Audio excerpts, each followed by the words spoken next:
This is Lakshmi Prasanna from Kanchi silk స్మైల్వరం.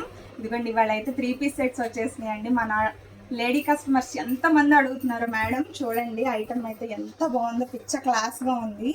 Complete brush paint అండి, Roman silk fabric మీద out line work కూడా వచ్చింది. Threading కంప్లీట్గా చూడండి, విత్ లైనింగ్ అండి. ఈ ఫ్యాబ్రిక్ అయితే చాలా అంటే చాలా బాగుంది and complete showroom item. And ఇదిగోండి ప్యాంట్, చున్నీ చూడండి అసలు ఎంత బాగుందో. ఆర్గంజా దుపట్టా అండి. యాక్చువల్గా ఆర్గంజా మీటర్ వచ్చేసి 250 దాకా పడుతుంది. దీనికి పెట్టేయచ్చు మనం రేటు. ఎంత నీట్గా ఉందో చూసారా. అన్ని సైజెస్లో ఎం నుంచి XXL వరకు ఉన్నాయి. దీనిలో కలర్ ఆప్షన్స్ అయితే 3 ఉన్నాయి చూడండి. అసలు ఎంత నీట్గా ఉందో ఐటమ్ అయితే, చాలా బాగుంది. అండ్ అన్ని సైజెస్లో అవైలబుల్ ఉన్నాయి. ప్రైస్ చెప్పేమంటారా? యాక్చువల్గా షోరూమ్ ప్రైస్ అయితే 2000 తక్కువ అమ్మరండి. మన ప్రైస్ అయితే 1500. ఇక్కడ నుంచి ఇన్స్టా ఫాలోవర్స్కి స్పెషల్ డిస్కౌంట్లు ఇస్తున్నాను. మన ఇన్స్టా ఫాలోవర్ అయితే కనుక 1400 రూపీస్ పడుతుంది. అండ్ ఇంకా మరిన్ని కలెక్షన్స్ కోసం అయితే త్వరగా వచ్చేసేయండి మన కంచి సిల్క్ స్మైల్వరం. Thank you.